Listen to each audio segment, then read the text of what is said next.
So, yung video natin ngayon is ituturo ko sa inyo yung kapag kayo ay nagkaroon ng violation. Ayan. So, syempre, pag nagka-violation tayo, kailangan natin siyang tubusin o kaya bayaran yung violation na nagawa natin.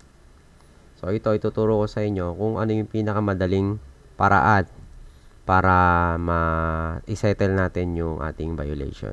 Ayan.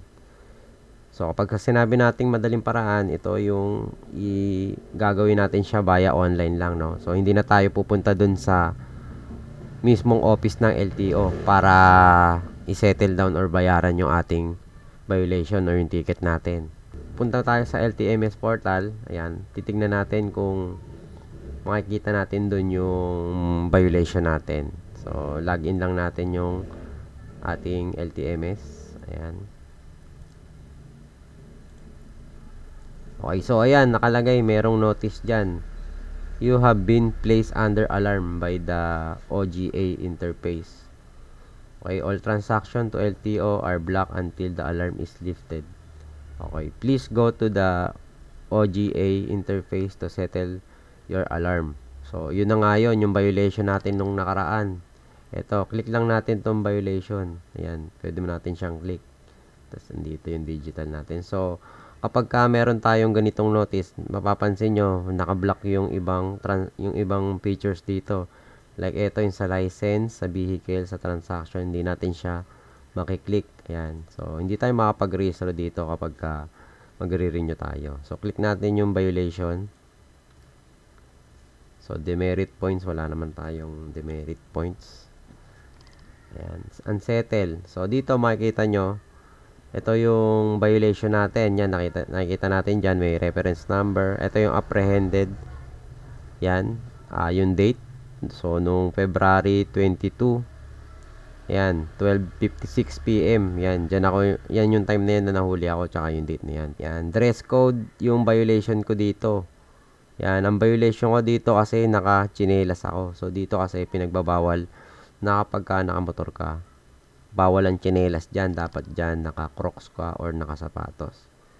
So, dito, pwede natin to i-click. Pwede nating makita dito. Ayan, kung saan natin siya pwedeng bayaran. So, nakalagay dito is Quezon City pa. So, ayan. Pero pinaka-nearest, pwede naman kung saan yung pinakamalapit na LTO office nyo. Yung pwede nyo siyang tubusin. So, ako, para mas madali, syempre, hindi natin babayaran mismo doon. So, gagawin natin mga paps is, pupunta tayo sa dito, sa single ticketing system portal. Yan, puntahan nyo lang yung portal .singleticketing.com. Yan, makikita nyo dito. Yan, kiklik nyo lang yung check ordinance violation receipt. Click nyo lang yan. Tapos, ayan, type nyo lang dito yung nakalagay na OVR number. Makikita nyo yan dun sa ticket na binigay sa inyo ng officer na nag-ticket sa inyo. Or, pwede nyo ilagay yung license number nyo. And then, last name. So, ito. Pilapan lang natin yan. Then, yung last name ko. Ayan. Then, click proceed. So, okay. Ayan yung ordinance violation receipt natin. Yan. Nakalagay dyan. So, date apprehension. Yan, May 3. Chinek ko agad dito sa single ticketing. Nung time na yun, nung February 22. Hindi pa siya nag-appear. So, nag-appear lang siya dito. Nag-update lang siya nung May. So, May 3. Tama ba? May 3. Nung May 3 lang siya. Ayan. Umappear. Okay. So, click lang natin tong proceed payment. Pwede nyong i-appeal yan kung mali yung pagka-violate sa inyo. Pero ako, aminado naman ako na nakachinelas lang ako. So, ipo-proceed payment natin siya. Okay. So, yung violation natin sa dress code, yan, first offense, is 500 pesos. So, click lang natin yung pay now. Then, click yung email address. Yan. Then, ito yung transaction details. Yan, kung magkano, pangalan mo, yan.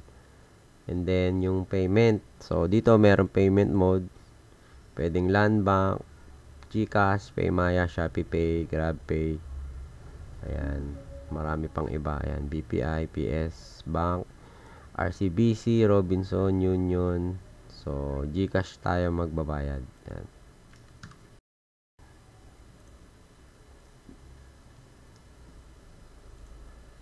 Okay, so ayan.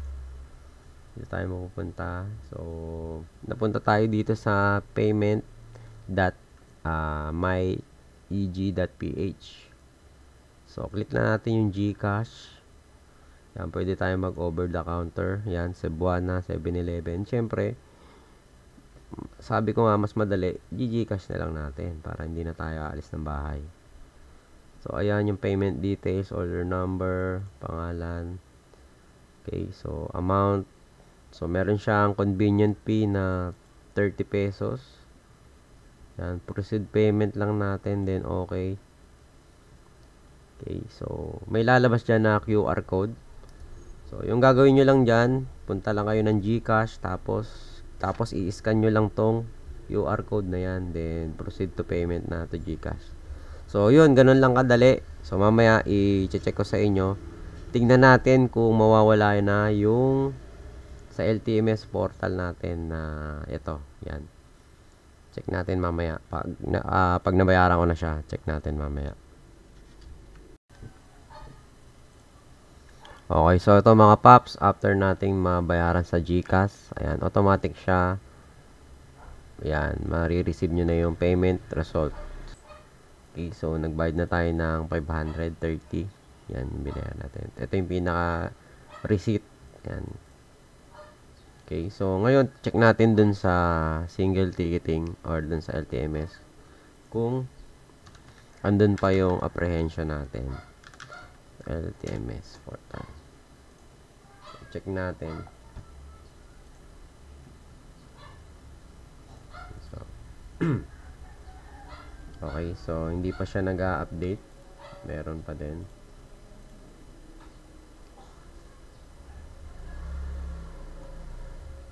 Check natin dito.